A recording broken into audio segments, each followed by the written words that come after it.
ओम शांति। तुम बाप के पास आए हो अपनी सोए हुई तकदीर जगाने। तकदीर जगना माना विश्व का मालिक बनना। তোমরা বাবার কাছে এসেছো তোমাদের ঘুমন্ত ভাগ্যকে জাগাতে। ভাগ্য জাগ্রত হওয়ার অর্থই বিশ্বের মালিক হওয়া। कौन सी खुराक तुम बच्चों को बाप समान बुद्धिमान बना देती है। বাবা বলেন বাচ্চারা কোন আহার বা খুরাক তোমাদের বাবার সমান বুদ্ধিমান করে দেয়।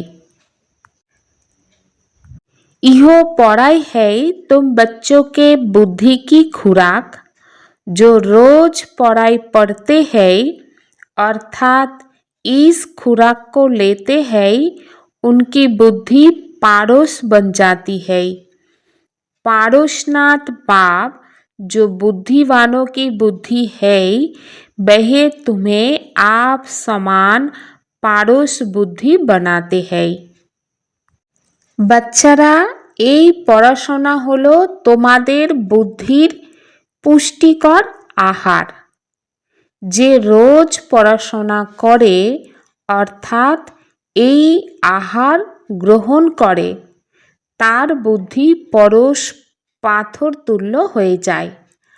পারসনাথ বাবা যিনি বুদ্ধিমানেরও বুদ্ধি তিনি তোমাদের নিজের সমান বুদ্ধিমান বানান।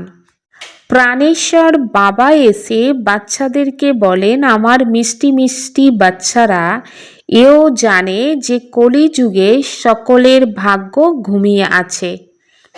সত্যযুগে সকলের ভাগ্য জাগ্রত থাকে। এই ঘুমন্ত ভাগ্যকে জাগ্রত করতে হবে আর শ্রীমত প্রদান করেন অথবা ভাগ্য জাগ্রতিকারী একমাত্র বাবাই। তিনি বসে বাচ্চাদের ভাগ্যকে জাগৃতি করেন। বাচ্চারা যেমন জন্ম হলেই তার ভাগ্য জাগ্রত হয়। জন্ম হলো আর সে জানতে পারে যে আমি উত্তরাধিকারী। এ হলো হুবহু অসীম জগতের কথা। বাচ্চারা জানে যে কল্প কল্প আমাদের ভাগ্য জাগ্রত হয় আবার ঘুমিয়ে পড়ে। পবিত্র হলে জাগ্রত হয়। পবিত্র গৃহস্থ আশ্রম বলা হয়। আশ্রম অক্ষর হলো পবিত্র। পবিত্র গৃহস্থ আশ্রম এর বিপরীত হলো অপবিত্র পতিত গৃহস্থ ধর্ম। একে আশ্রম বলা হবে না। গৃহস্থ ধর্ম তো সকলেরই আছে, জানোয়ারদের মধ্যেও আছে। সকলেরই তো বাচ্চা জন্ম দেয়। জন্তু জানোয়ারদের জন্য বলা হবে যে তারা গৃহস্থ ধর্মে আছে। তো বাচ্চারা এখন জানে যে স্বর্গে আমরা পবিত্র গৃহস্থ আশ্রমে ছিলাম, দেবী দেবতা ছিলাম। তাদের মহিমায় গায়েন হয় যে সর্বগুণ সম্পন্ন 16 কলা সম্পূর্ণ। তোমরা নিজেরাই গাইতে। এখন তোমরা বুঝতে পারো যে আমরা আবার মানব থেকে দেবতা তৈরি হচ্ছি। গায়েন আছে যে মানব থেকে দেবতা হতে সময় লাগে না। ব্রহ্মা বিষ্ণু শঙ্করকে দেবতা বলা হয়। বলা হয় ব্রহ্মা দেবতায় নমঃ, কিন্তু বলা হয় শিব পরমাত্মায় নমঃ। তো এর অর্থ এখন তোমরা জানো। শঙ্কর দেবতায় নমঃ বলবে, শিবের জন্য বলবে শিব পরমাত্মায় নমঃ। তাহলে তো তফাৎ আছে, তাই না?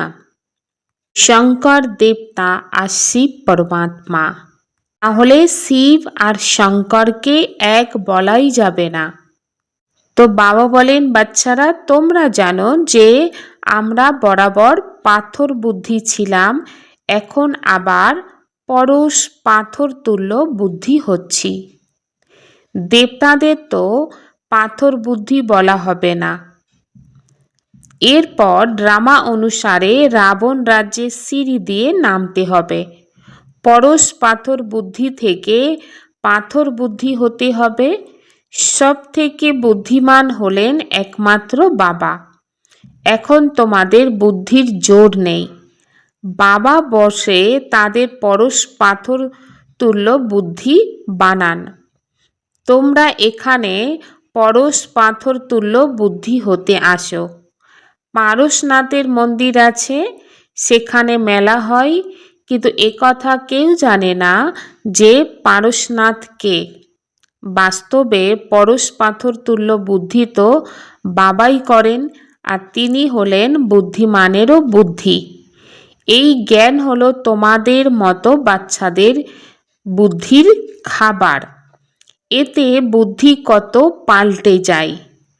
এই দুনিয়া হলো কাঁটার জঙ্গল, এখানে একে অপরকে কত দুঃখ দেয়।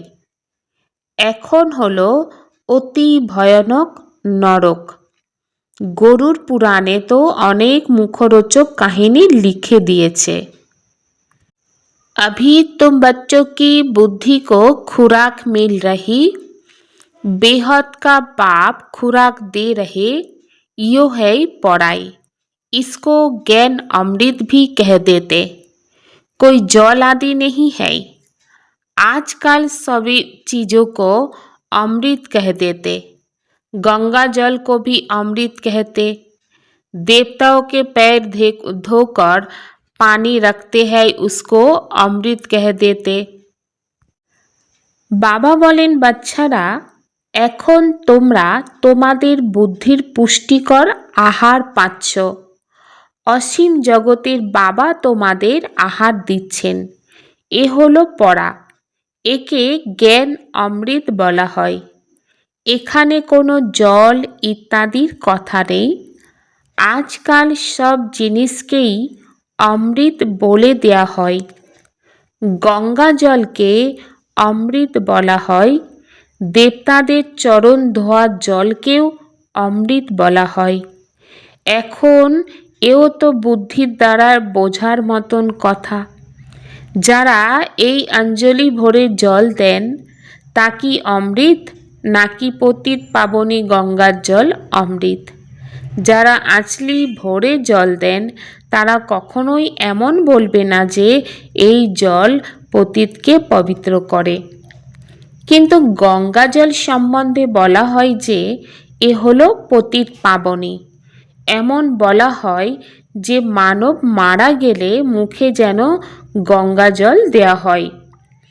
এমন দেখানো হয়েছে যে অর্জুন বাণ মেরে অমৃত জল পান করিয়েছিলেন। তো তোমরা বাচ্চারা কোনো বাণ আদি নিক্ষেপ করনি।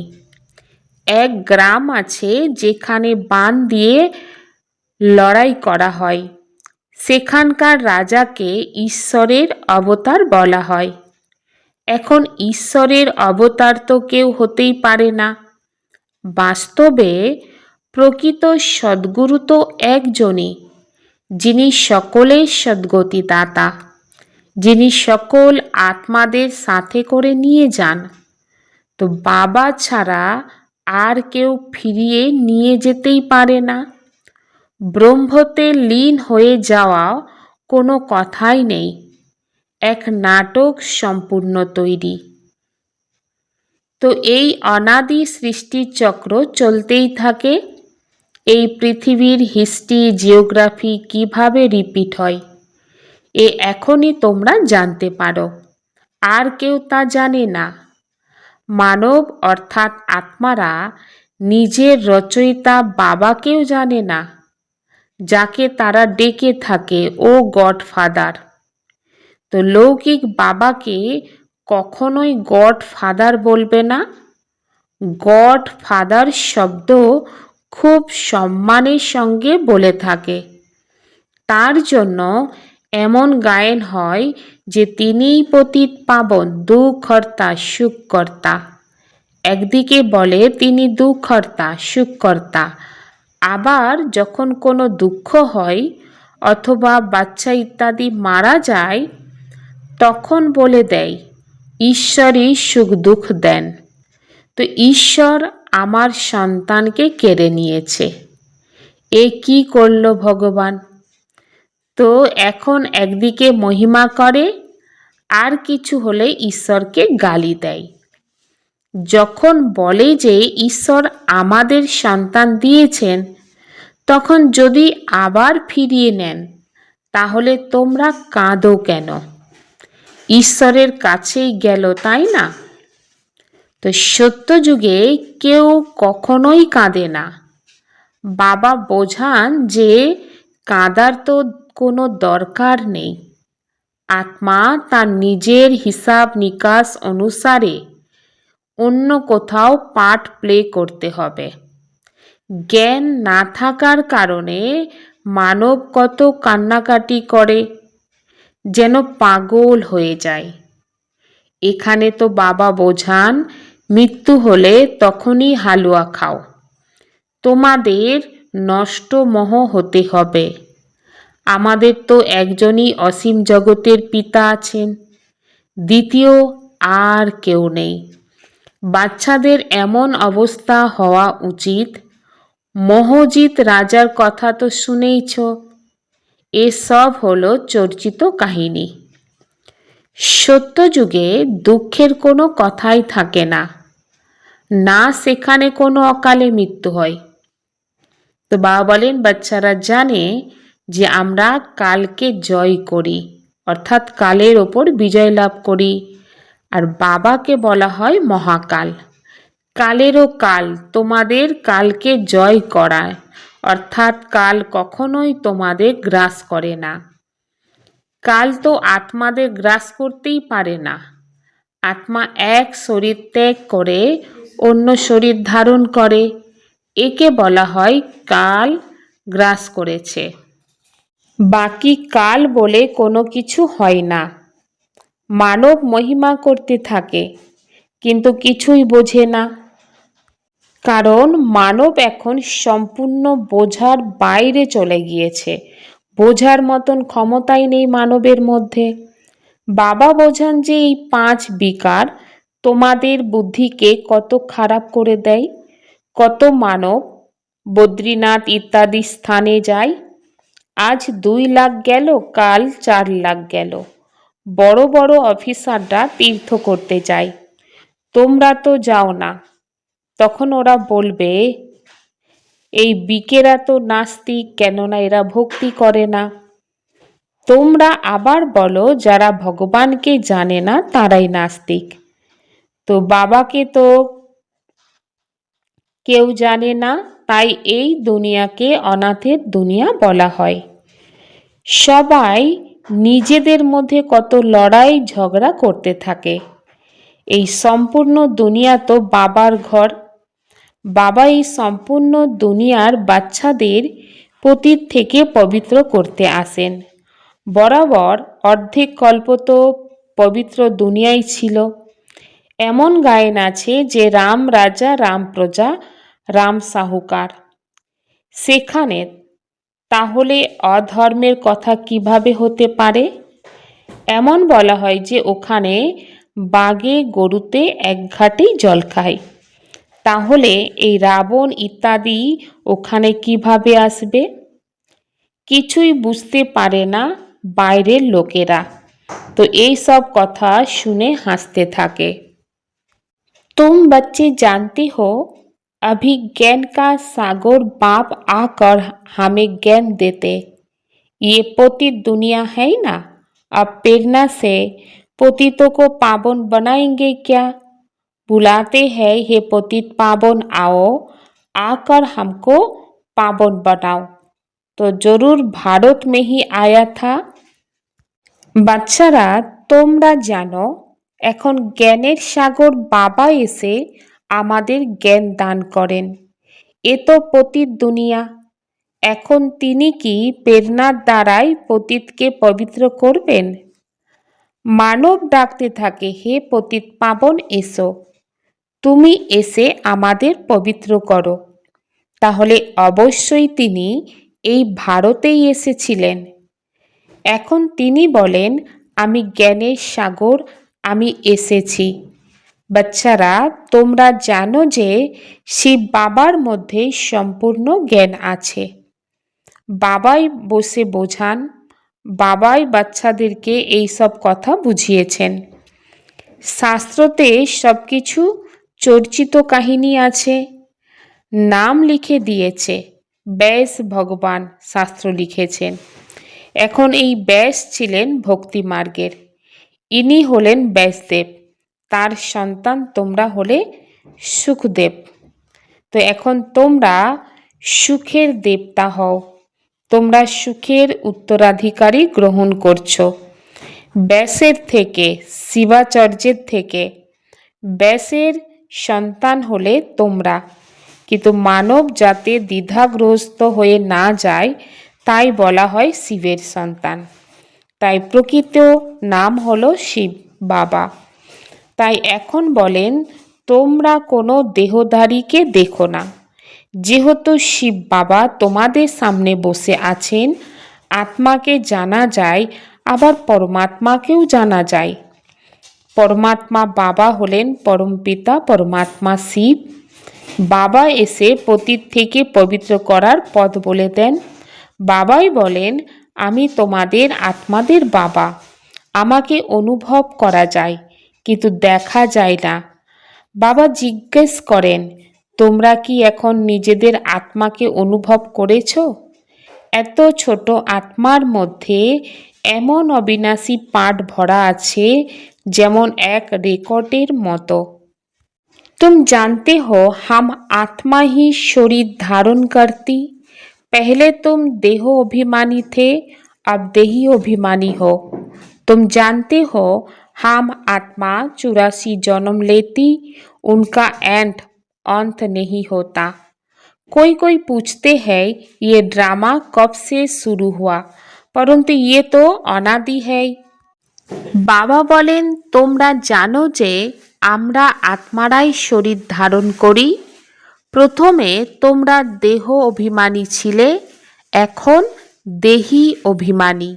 তোমরা জানো যে আমরা আত্মারা 84 জন্ম গ্রহণ করি, এর কোনো অন্ত হয় না। কেউ কেউ জিজ্ঞেস করে এই ড্রামা কবে থেকে শুরু হয়েছিল, কিন্তু এ তো অনাদি, এর কখনোই কোনো বিনাশ হয় না। একে বলা হয় বানানো অবিনাশী ওয়ার্ল্ড ড্রামা। তাই বাবা বসে বাচ্চাদের এইসব বুঝিয়ে বলেন। যেমন লেখাপড়া না জানা বাচ্চাদের লেখাপড়া শেখানো হয়, তো আত্মাই শরীরের ভেতরে থাকে। এ হলো পাথর বুদ্ধিদের জন্য ভোজন। বুদ্ধি তার প্রকৃত জ্ঞান পায়। বাচ্চারা, তোমাদের জন্য বাবা চিত্র বানিয়েছে, এ খুবই সহজ। এ হলো ত্রিমূর্তি, ব্রহ্মা বিষ্ণু শঙ্কর। এখন ব্রহ্মাকেও ত্রিমূর্তি কেন বলা হয়? দেবদেব মহাদেব একে অপরকে বড় করে রাখে, অর্থ কিছুই জানে না। এখন ব্রহ্মা কিভাবে দেবতা হতে পারে? প্রজাপিতা ব্রহ্মা তো এখানে হওয়া চাই, এই কথা কোনো শাস্ত্রতে নেই। বাবা বলেন, আমি এই শরীরে প্রবেশ করে এনার দ্বারাই তোমাদের বোঝাই। একে প্রথমে আপন করে নিই। আমি এনার অনেক জন্মের অন্তিম জন্মে প্রবেশ করি। ইনি 5 বিকারের সন্ন্যাস নেন। যারা সন্ন্যাস নেয় তাদের যোগী ঋষি বলা হয়। এখন তোমরা রাজ ঋষি হয়েছ। তোমরা যখন 5 বিকারের সন্ন্যাস গ্রহণ করো, তখন তোমাদের নাম পরিবর্তন হয়ে যায়। তোমরা তো রাজযোগী হয়ে যাও। তোমরা প্রতিজ্ঞা করো, এই সন্ন্যাসীরা তো ঘর বাড়ি ত্যাগ করে চলে যায়। এখানে তো স্ত্রী পুরুষ একত্রিত থাকে। তারা প্রতিজ্ঞা করে যে আমরা কখনোই বিকারে যাব না। তো মূল বিষয় হলো বিকারের। তো বাচ্চারা, তোমরা জানো যে শিব বাবা হলেন রচয়িতা। তিনি নতুন রচনা করেন। তিনি হলেন বীজরূপ সচ্চিত আনন্দের সাগর, জ্ঞানের সাগর। স্থাপনা বিনাশ পালনা কিভাবে করেন এ বাবাই জানে, মানব জানে না। ফট করে বলে দেয়, তোমরা বিকেরা তো দুনিয়ার বিনাশ করবে। আচ্ছা, তোমাদের মুখে গোলাপ। এরা তো বিনাশের জন্য নিমিত্ত হয়েছে। এরা না শাস্ত্র মানে, না ভক্তি মানে, আর না গুরুদের মানে। এরা কেবল নিজেদের দাদাকে মানে। কিন্তু বাবা তো নিজেই বলেন, এ হলো পতিত শরীর, আমি এর মধ্যেই প্রবেশ করেছি। তো পতিত দুনিয়াতে তো পবিত্র কেউ থাকতে পারে না। মানব তো যা শোনে সেই শোনা কথাই বলে দেয়। এই শোনা কথা শুনেই তো ভারতের দুর্গতি হয়েছে। তখনই বাবা এসে সত্য কথা শুনিয়ে সকলের সদ্গতি করেন। बाप से सुख का वर्षा लेकर सुख का देवता बनना है, सबको सुख देना है। राज ऋषि बनने के लिए सर्व विकारों का सन्यास करना है।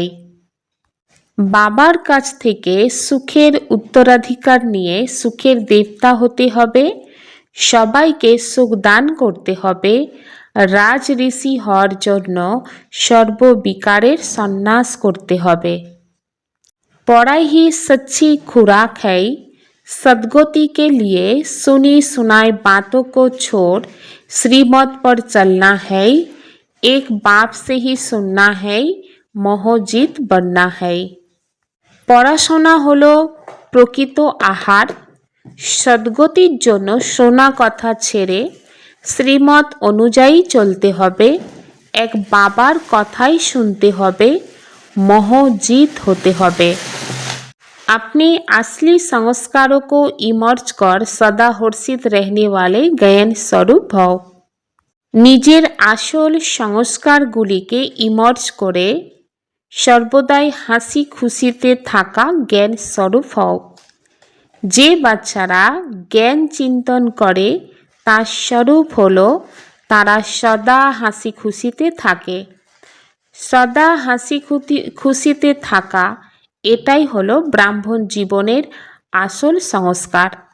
দিব্য গুণ হলো নিজের জিনিস, আর অবগুণ হলো মায়ার জিনিস, যেটা সঙ্গ দোষে এসে গিয়েছে।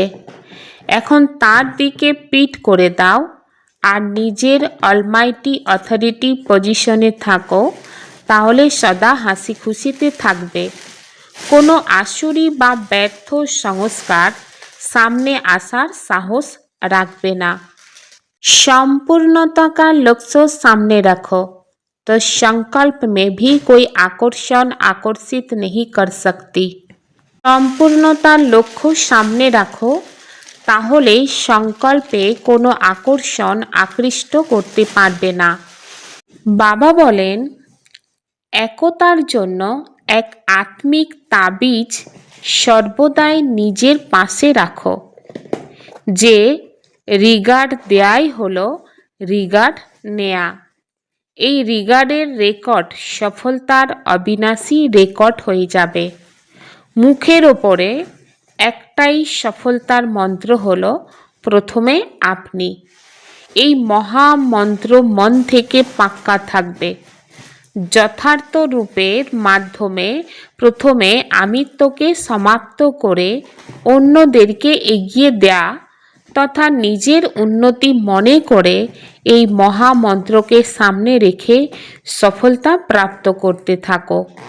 এই মন্ত্র আর তাবিজ সর্বদাই সাথে থাকলে প্রত্যক্ষতার নাগারা বেজে যাবে।